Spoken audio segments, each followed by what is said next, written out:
guys, ituturo ko naman sa inyo kung paano gumawa ng hulmahan po ng ating pancit cake. Doon po natin ilalagay yung naluto nating pagkain. Okay, so umpisahan na po natin. Kailangan natin ng gunting at scotch tape. Kailangan din natin ng kartolina na 3 dangkal. Yan, dadangkalin natin siya. 3 dangkal at kalahati po ang haba. So, yan ay babalutin natin mamaya ng foil. Kailangan din natin ng mga accessories. Any stick, toothpick kung na mahaba or any pang decorations po, pwede po yan. So, ito ang mayroon ako ngayon. Available po yan sa akin ngayon. Kailangan natin ng kandila, ribbons, yan. Kailangan din natin yung may sign na happy birthday. Pwede rin tayong maglagay ng Merry Christmas kung gagamitin natin ito for Christmas. At nandun po guys yung ating mga crepe papers. Ang crepe papers guys ay may iba't ibang kulay. So kayo po ang mamili. Depende po sa motif na gusto nyo pong gamitin. Meron din tayong disposable plate. Pwede rin po yung pinggan talaga natin kung gusto natin mas matibay. At meron tayong aluminum foil wrapper. Ito siya. So, ang dangkal nito ay 4 na dangkal kasi pambabalot po natin yan dito sa kartolinang ito mamaya. So guys, umpisahan na ang pagde-demonstrate at medyo mahaba-haba ng konting video dahil ididetalye ko po kung paano po ito gagawin para po sa ating kaalaman. Ganito ang shape na gagawin natin. So, ito yung magiging parang circle na ilalagay natin sa pinggan. So, ganito po siya ang kalalabasan kasi ilalagay natin dyan yung pagkain. So, guys, paano ito gawin? So, ito gagawin muna natin. So, first step, tabi muna natin yung mga ano natin dyan. Okay. So, eto na yung 3 kalahating dangkal ng kamay ng daliri natin, guys. This time, ilalagay ko ang ating papel dito. So, kailangan nating balutin. Kasi guys, kapag karton lang ilalagay mo doon, papel yun at walang protection, masisira siya. So, kailangan natin siyang i-cover ng foil. Okay. So, after natin siyang i-cover ng foil, mag-ingat lang kasi medyo matalim yung foil na yan. So, i-tape natin siya. Yan, to secure. Para silyado. Okay. So, ang end niya, kailangan mo rin i-lock. Yan. So, ito guys, napakaganda siyang way para pagkakalibangan at the same time pagkakakitaan mo ito. So, lalo na ngayon, Christmas, napapanahon guys, maraming gustong mag-order online, di ba? So, gagamitin natin ito online, negosyo. So, tignan nyo lang mabuti yung demonstration kasi ituturo ko. And then, gagawin na natin siya into circle, ganyan. So, magiging circle na siya guys. So, paano malalaman kung sakto sa pinggan? So, i-measure po natin siya. I-measure natin yan. Kung kasya na siya doon sa pinaka-basin niya. So, I think this size is okay na guys. Nakuha na natin yung tamang sukat. What we gonna do is to seal this. Ilalak natin siya dito. Gamit pa rin ng tape. Alright guys, so yan. So, naghugis, bilog na siya. So, ito ang pinggan at ito ang kanyang magiging hulmahan. So, round po siya. Okay guys, so, ang next dito, dahil na-demonstrate ko na yung paano ito gawin, sabi ko nga kanina guys, ang pinggan optional. This is disposable. After ng party, pwede nang itapon. But if you going to do it at home na panghanda ninyo, pwede nyo gamitin yung regular plate ninyo para mas matibay. Okay, so I hope nakuha nyo yung idea. And then guys, after ng procedure na ito, iluluto na natin yung pancit. Okay, pagkasunod yan, iluluto natin ang pancit cake and then gagawin din natin yung spaghetti cake. So, pancit versus spaghetti. So, para may option yung mga customers natin. Pwedeng spaghetti, pwede ring pancit. Okay guys? So, samahan nyo ako sa pag-prepare. Okay guys, ito yung exact demonstration kung paano tayo gagawa ng isang pancit cake or spaghetti cake. Gamit po ang mga ingredients na ito. So, meron akong wrapper, egg, tsaka yung karne na ibabalot natin. So, here you go.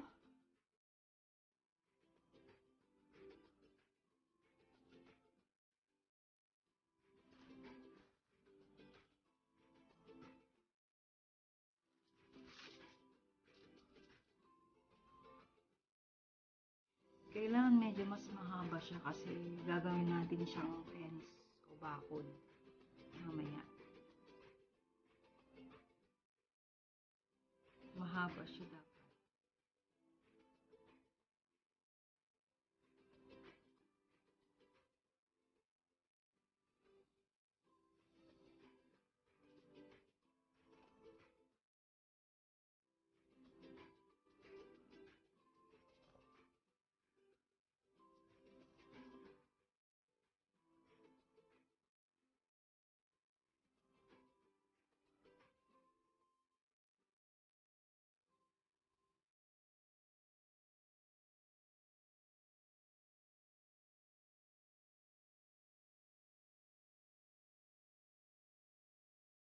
Gagawa tayo ng 18 to 20 na spring rolls or Shanghai rolls.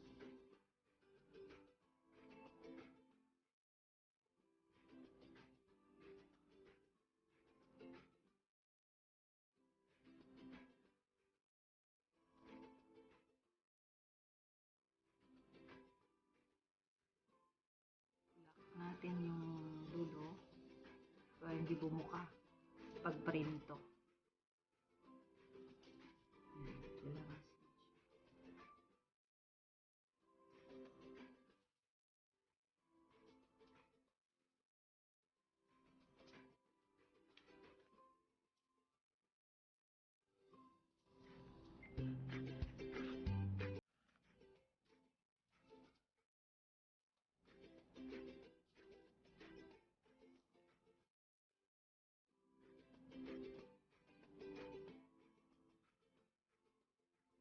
So, ang gagawin natin ngayon ay pancit cake for boy.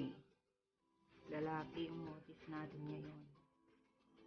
So, itong video na ito, hindi ko i-shortcut. So, makikita nyo yung paano siya gawin step by step para makita ninyo kung ano ba yung mga saktong sangkap. So, by the way, yung giniling ay ito yung giniling na ginamit ko, pork po siya. So guys, gagamitan mo yan ng giniling na baboy. Depende sa gusto mo, baboy, chicken, beef, seafoods, depende sa gusto mo, or even gulay lang. So, ang pwede mo lang ilagay sa giniling ay chopped na carrots, onion, any veggie na gusto mong ilagay, celery, kahit anong veggie na pwede mong i-mix dyan pwede. So, lalagyan mo ng mga food seasoning, and then lalagyan mo rin siya ng mga spices para malasa siya.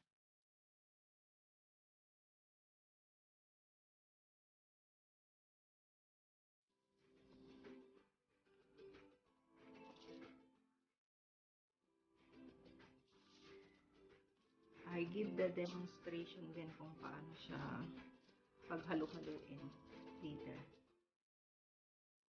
So, to make all the information accurate, correct, and complete, ibibigay ko lahat ng steps kung paano gagawin ito lahat.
gagawin nating bakod ng ating pancit cake. Iluluto na natin, ipiprito na natin ang ating lumpiang Shanghai. Kailangan natin ng 18 na bakod. So, 18 na Shanghai po. Yung ipiprito natin this time.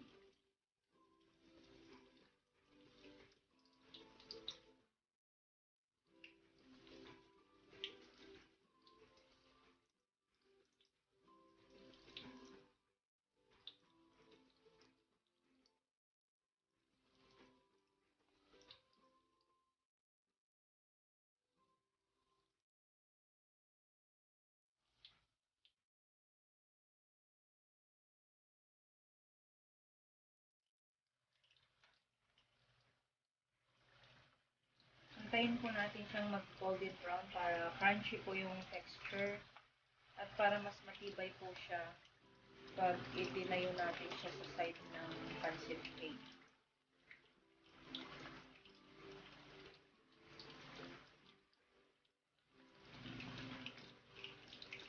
Same procedure guys, ganito rin ang gagamitin natin para sa ating spaghetti cake. Pareho lang sila ng bakod.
Gaya ng sabi ko, complete demonstration po tayo ngayon. Naabutin po tayo ng isang oras sa lahat-lahat na po ng procedure or mahigit isang oras siguro.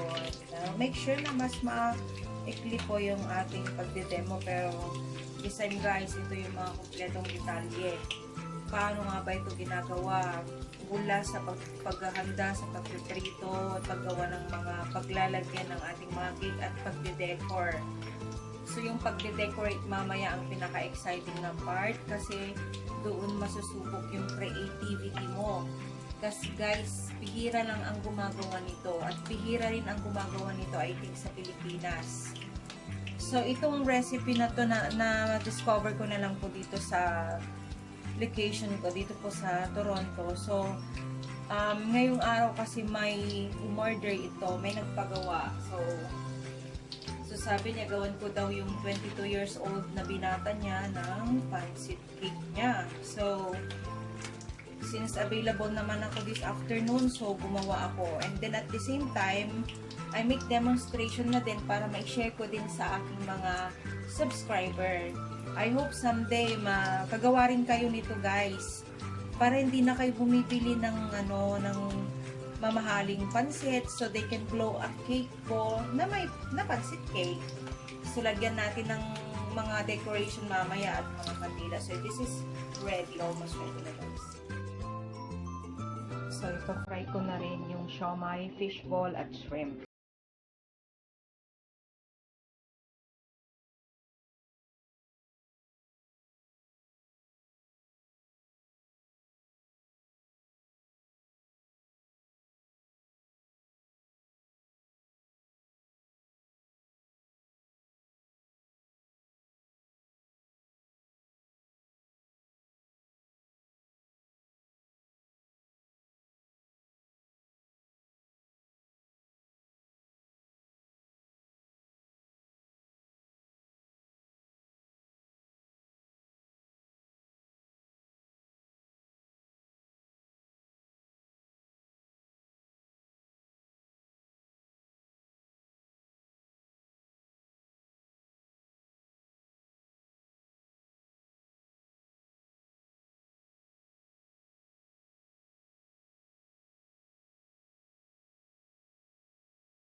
para sa kompletong sangkap ng pagluluto po ng ating spaghetti para sa ating spaghetti cake. Ito na po ang mga ingredients. Cooking oil, minced onion and garlic, ground pepper, spaghetti, and then meron tayong tender juicy hot dog or any hot dog, dissolved broth cubes, minced carrots,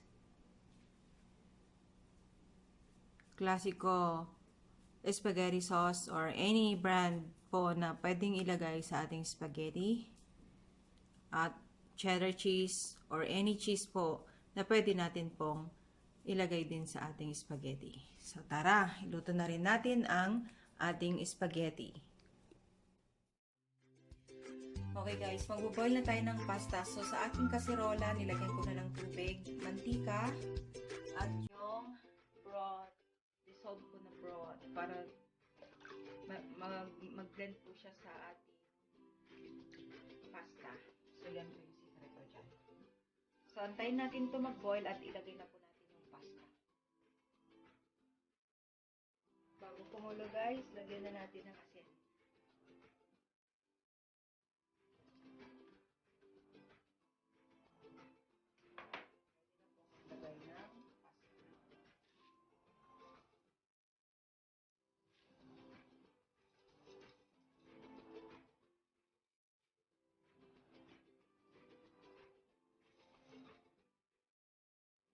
Tayo po natin itong paluto. For the spaghetti guys, ito na siya. I-drain na po natin ito at i-mix na po ang sauce mamaya. So, yan na po. Kailangan natin i-drain natin yan para matanggal yung mga tubig excess water kung umakit. Okay. Iluluto ko naman ngayon ang ating spaghetti sauce para po sa spaghetti cake.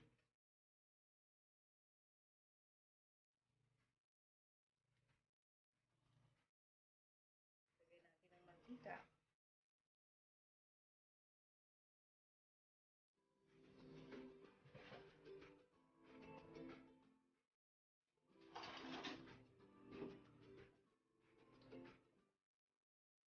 Sunod natin ang sibuyas at bawang.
Mix na po natin yung spaghetti pasta.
Guys, ginawa natin ito as cake.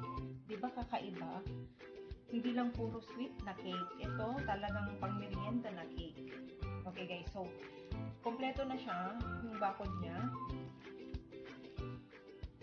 Make sure na wala pong tumatagas dyan sa side. Guys, so what's next? I-fill in natin yung natitira pa. So, lalagyan pa natin yan dahil mataas pa yung kanyang bakod. Okay. Bakod ang ginamit ko dyan. Pero, it's so unique guys. Very, very unique siya. So, eto na, malapit na siyang no. Right?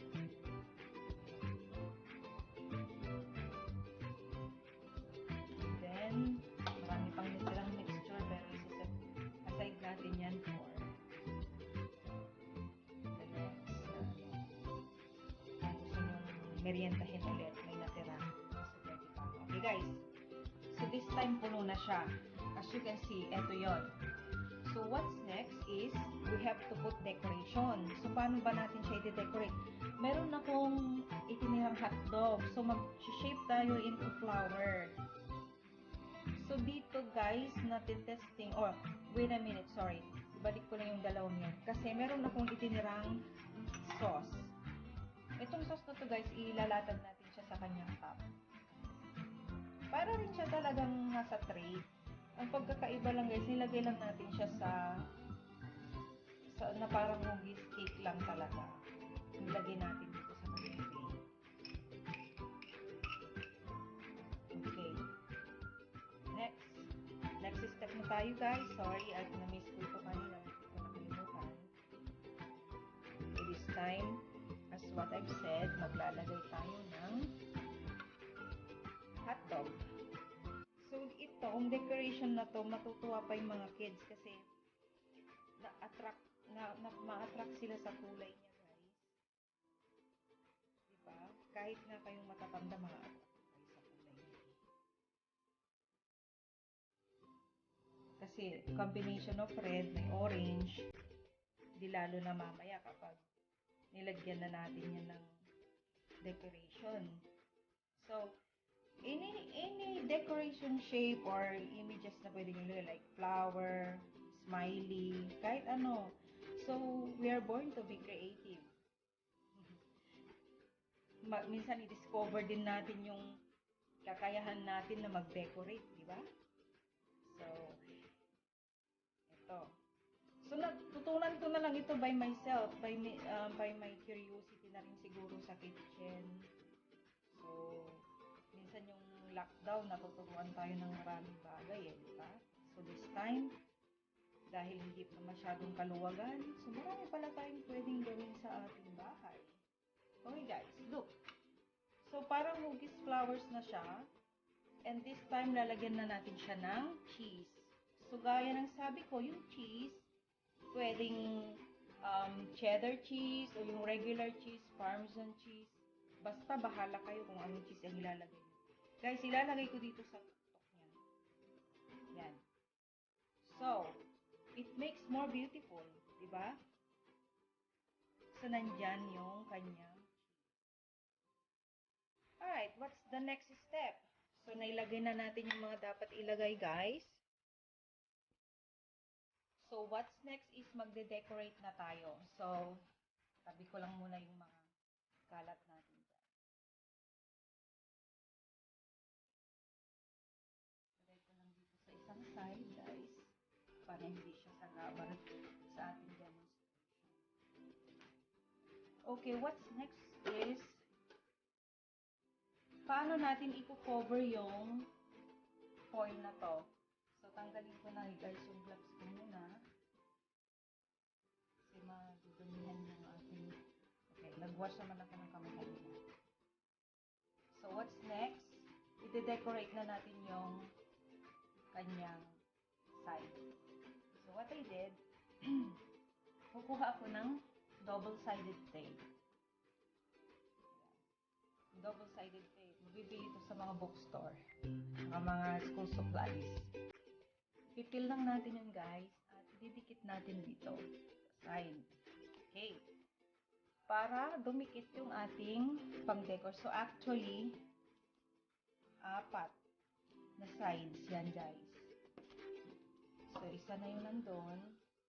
Isa na yung dito.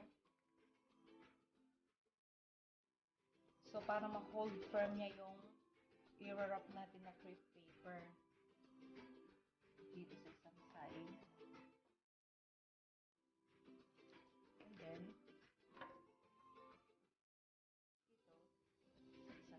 then,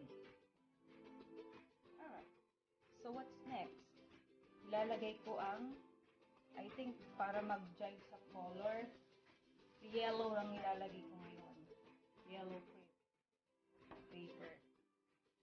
So, let's see. So, i-wrap around natin siya, guys.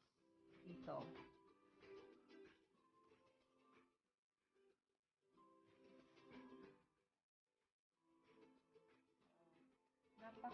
Napakagandang tignan, guys, kapag very colorful siya. Ito hindi lang to sa birthday. Pwede to sa Pasko. Pwede sa Pasko, sa bagong taon, any occasion, any celebration, di ba? Kakaiba siya. Okay. So, i-check natin kung nalagyan lahat. Guys, medyo mabagal ako. Kasi I'll make sure na ma-wrap na lahat maganda. Kaya kung gagawa na tayo, guys, yung pinaka-the best na natin, di ba? Okay. Wrap around.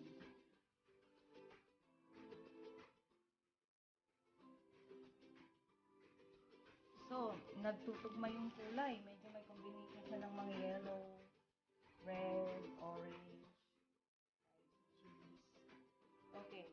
So, nag-i-stop tayo dyan, guys. Kukuha ako ulit ng double-sided tape.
So, this, guys. Ito na siya.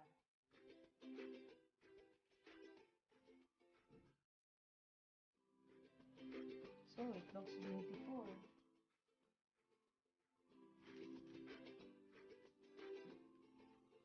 I-adjust natin siya kung hindi siya tumunog tugma sa alignment, guys. I-adjust natin siya.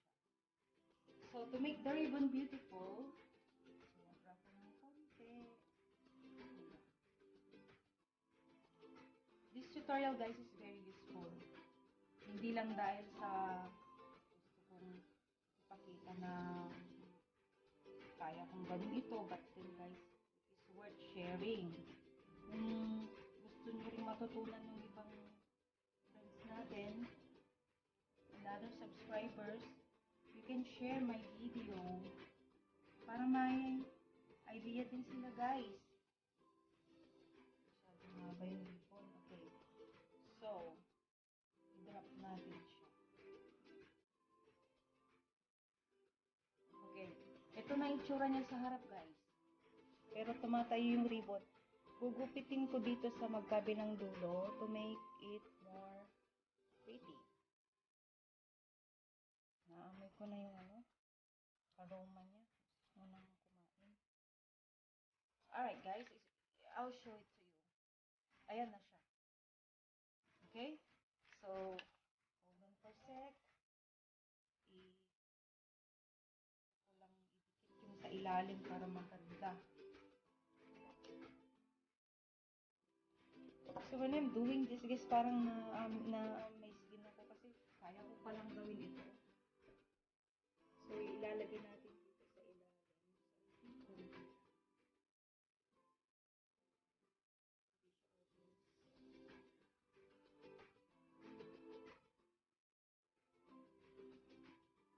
Alright. Good.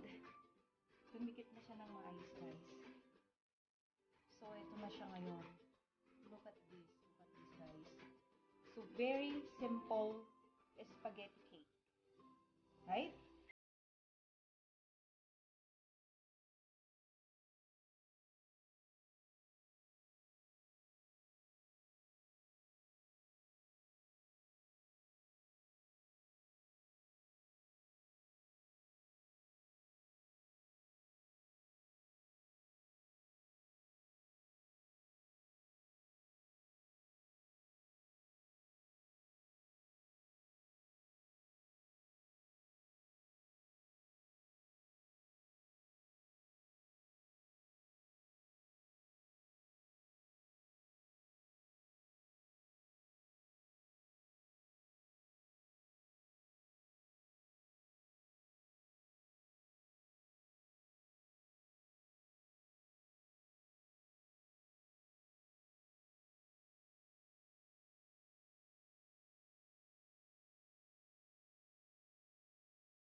Narito ang mga kompletong sangkap sa pagluluto po ng pancit para sa ating pancit cake. Cooking oil, dark soy sauce, dissolved cube broth, mga panahog, optional, onion and garlic, ground black pepper, pancit bihon, carrots and beans, cabbage, broccoli, and pepper. Ang mga gulay po ay optional din po, guys. Ayon po sa inyong gustong gulay na ilagay. So tara, magluto na tayo ng pancit.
Para naman po sa pagluluto ng ating pansit, kailangan nakababad na po ito at magigisa na po tayo ng mga sangkap. Bawang sibuyas.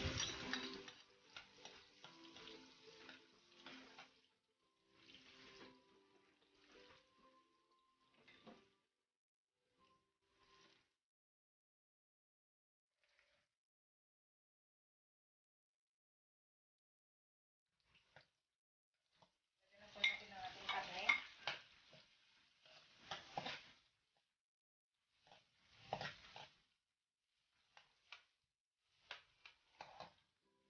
Mas maganda po kung yung karne po ay na-boil na po natin bago po tayo mag-isa para madali po siya maluto.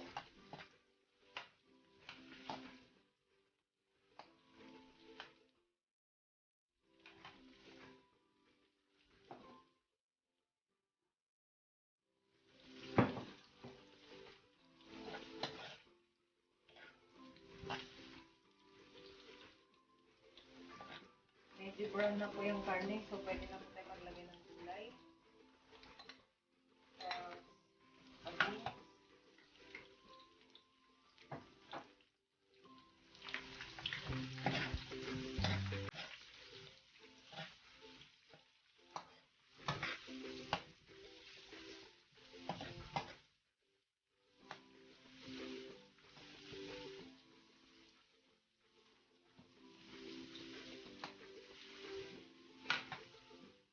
Broccoli.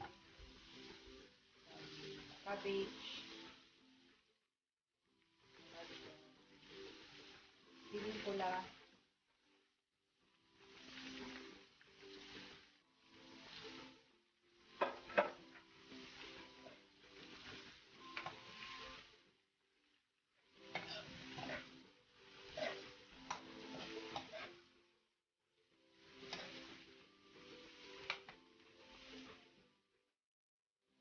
Wala rin ng konting pampalasa, yung pundo at kanina.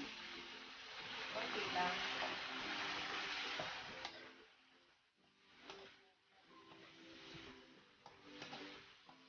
Konting toyo. Konti muna para sa gulay.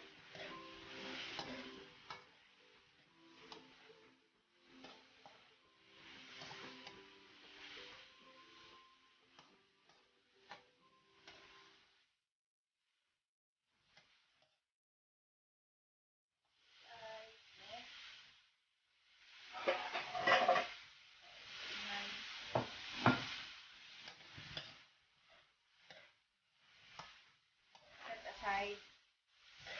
Set aside na po natin para pag naglagay po tayo ng tubig, hindi siya ma-overcook or buti.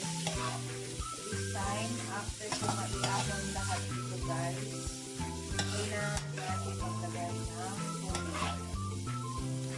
Kulang po natin. Okay. So yung natirang mga gulay-gulay niya, hayaan nyo na. Ano din naman mamaya. Iwalay ko lang yung iba kasi masyado na siyang ma-overcook.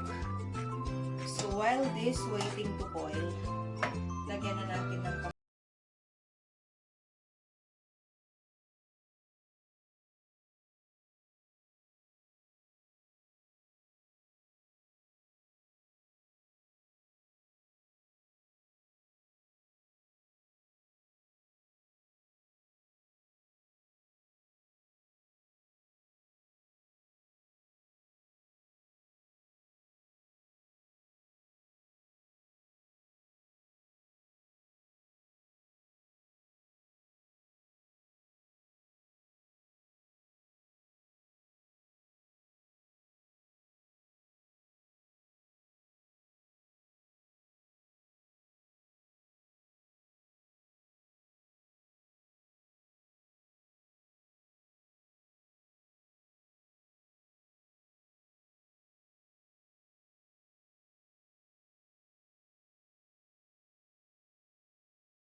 Yun. Yung iba pa nga, kung manong leftover sa ref, yun lang ang pwedeng ilagay. Pwede rin. Walang problema, guys. Ang pansit, hindi naman namimili ng mga gulay na kung ano yung gusto mong ilagay dyan. Kung may sayote ka, pwede rin ilagay yung sayote, guys. So, this time, low fire tayo para hindi siya ma-dry. So, masarap yung pansit na medyo moist siya, hindi siya super dry, guys. So, let's try kung masarap na yung lasa. Nag-blend na yung lasa sa akin.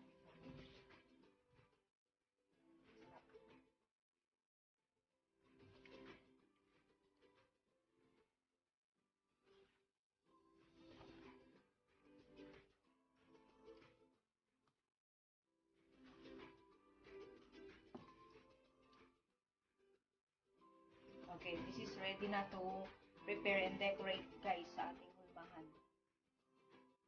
Guys, for the demonstration of our pancit cake, ito naman ngayon. So, umpisan na natin. So, medyo lumamig na siya ng konti kasi kanina talagang from the kalan siya. So, usok-usok pa. So, i-fill in na natin ang ating hulmahan. Gaya din ng mga sweet cakes, may mga hulmahan siya. So, this time, same din lang din po tayo. Ito yung pinaka-plate niya, guys. Okay, sorry.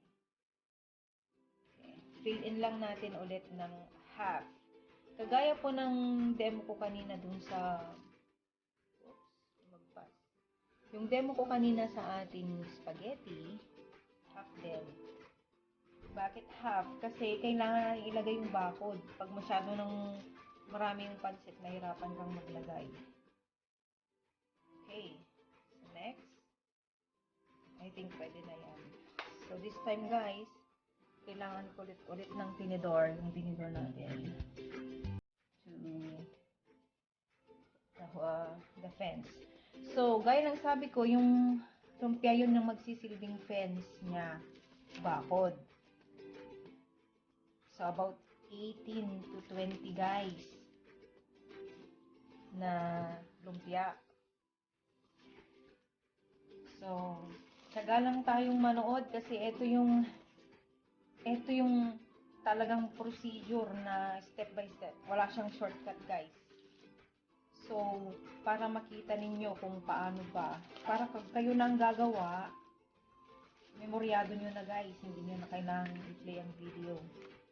Or, kapag may okasyon kayo tomorrow, ito na yung idea, or wala ka pa bang idea na ihahanda sa Pasko kasi social distancing naman, kayo lang ng family, walang bisita. So, you can do this. Ako gagawa ako ng ganito sa Christmas for our Christmas celebration. I'm really happy to share what I know din, guys, kasi magsarilinin yung idea para naman yung iba matutunan din nilang gawin. Kung gusto nilang inegosyo, di inegosyo nila basta magtiyaga silang gumawa. Okay, sometimes naglilik siya sa ilalim because of the madulas. Pero pwede mo siyang i-push in. Ipupush mo siya, guys, papasok. Mamaya ayusin natin.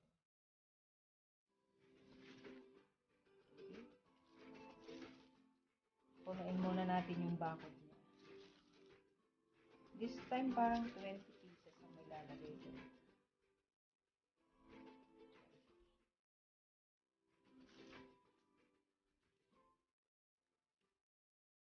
Actually, this cake is remake ko na to kasi yung una kong ginawa pambabae. Ngayon kasi 22 years old, guys, yung nag-order nito. So boy siya, lalaki. So gagawa tayo ng panglalaki, guys. Okay? So next step is to fill in gitna. Pupunuin na yan. Don't forget to put the gulay in there to make it to looks attractive and delicious. Ayan. Huwag masyadong overloaded kasi with decoration pa sa taas mamaya. Next step guys, decorate the top. I have siomai. Kaya ito yung purpose bakit ako prito ng siomai kanina. So, we'll see. So, it adds yummy look. Kasi bukod sa may lumpia sa side. And then, bakit din ako nagprito ng shrimp? Ilalagay natin ito sa pagitan niya, guys. Okay, I hope nakikita niyo mabuti yung video. Yan, natatakpan ko yung ano. So, ilalagay natin yung ganda siguro pag medyo face up siya. So, yan. Typically, pansit is like this. Mga sahog niya. Pero guys, kung hindi na vegetarian naman sila, pwede kayo maglagay ng seafoods lumpia sa side. Tapos, mga seafoods na lang din ang sahog. Kung sila ayaw nila ng pork meat, o kaya beef, chicken, optional guys. Lahat ito modified. Pwedeng i-modify. So, what's next now? Meron akong fishball. Fishball to guys. So, ang fishball ilalagay natin dun sa gitna as decoration din. So, I think 3 is enough. Yan, 3. And if you want more a little bit decorated, maglagay ka ng broccoli dun sa gitna. Ito na siguro mas malaki. Yan guys. Does it look beautiful or no? I think good. Okay. So guys, yan na siya. So what's next now? So as we can see, punong-puno na siya ng decoration on the top, right? Ngayon, ang i-decorate natin ngayon guys, yung side niya. So how this will look beautiful. So kagaya ng unang-unang dinemo ko noon last week about pancit cake for girls, or pancit boys for pancit naman na cake for boys, we will do the blue motif. So this time magtatanggal ako ng gloves at gagamit ako ng double-sided tape. Ito. So, double-sided tape, magugupit tayo ng ganito kalaki. Okay. So, ito gagamitin. So, peel off natin yung tape. I hope maliwanag guys. Lagay natin dun sa side. Maglagay na tayo ng dalawa. So, palibutan natin ito ng double-sided tape sa mga corners niya. So, bakit kailangan nating lagyan to? Para dumikit yung crepe paper. Kasi yung crepe paper, hindi siya magdidikit sa scotch tape. Mahirap. So, this time guys, make sure na may double-sided tape kayo. At pag bumili kayo ng ganyang kalaki guys, matagal nyo na yan gagamitin.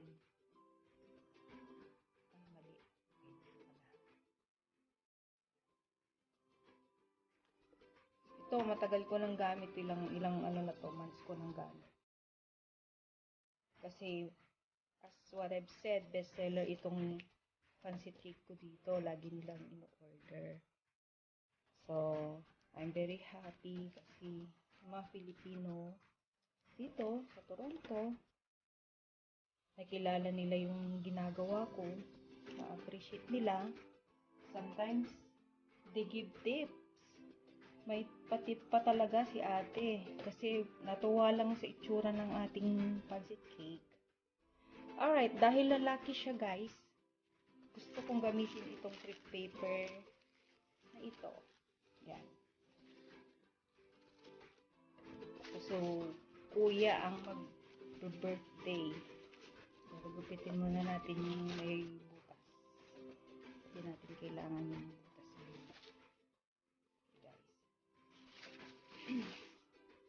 So, ilalagay na natin siya sa palibot.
anyways, may mga lalaki na hindi naman blue ang choice color nila. But usually, blue. Try natin itong blue ngayon. Saan yung dulo? Okay. This time, kagaya nung una kanina, isusukat natin siya kung saan tayo magre-ribbon. Kasi, kailangan natin lagyan ng ribbon. Okay, cut in this side. Okay guys. Napaka-importante ng double-sided tape na to para mag-hold doon sa ating mga nilalagay guys. We put here.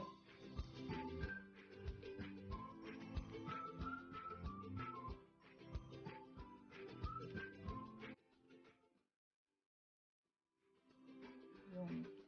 Para mag-hold at hindi siya mag-loose. Okay. Let's see kung pantay na.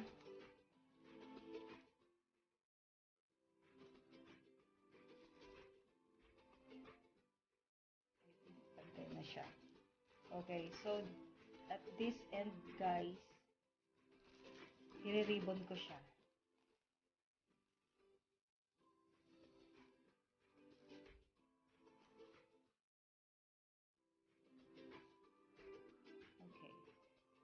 So, ni-ribbon ko.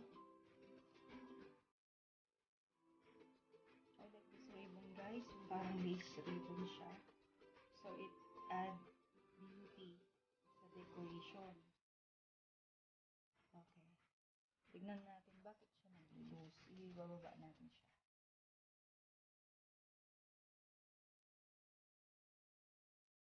Perfect. Perfect na siya. Okay. So, to add the beauty of this ribbon, gugupitan natin siya yung parang tatanggalan natin siya ng triangular shape yan sa dulo. Para arty-arty lang. Ang arty naman ng cake na to. Pero, guys, unique. Parang nalilibang ka rin pag ginagawa mo to. So, what's next, guys? Anong kulang sa birthday? So, kailangan natin ng number. Or yung happy birthday sign. Okay, guys. With these two, parang toothpick siya na merong hugis bear. Ito. Yung likod nito, guys, didikitan ko ng double-sided tape. Yan. Didikitan ko. Okay. And then, dito natin ididikit itong happy birthday. Yan. Kasi guys, naubusan ako yung mas malalaking birthday sign. So, ito, maganda rin naman siya. Ilalagay natin ito dito. Okay? Ilalagay na natin to make it more beautiful.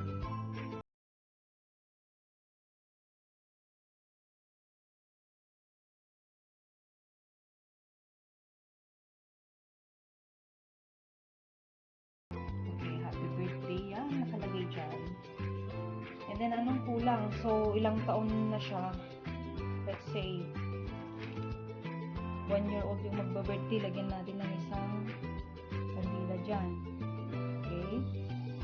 What else you can put? Kung anong meron tayo dahil blue siya. I have here parang windmill, guys. Pero, depende sa inyo kung anong gusto nyo ilagay dyan. For this time, yan na muna ilalagay ko para may arty-arty din si kuya kunyari. May dagdag arty-arty sa kanyang cake. So, guys, tapos na yung cake natin. So, eto na yon.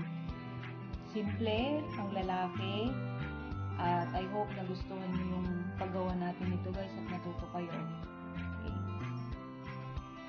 So, kung nagustuhan niyo yung video, guys, don't forget to like, subscribe, and hit the bell button para ma-notify kayo sa susunod pang unique na gagawin natin mga recipe at mga kakaibang pwedeng pagkakitaan sa panahon ng pandemic. And don't forget to leave comment, guys, kung nagustuhan nyo ang ating video ngayong araw na to. Thank you sa lahat ng nanood and have a good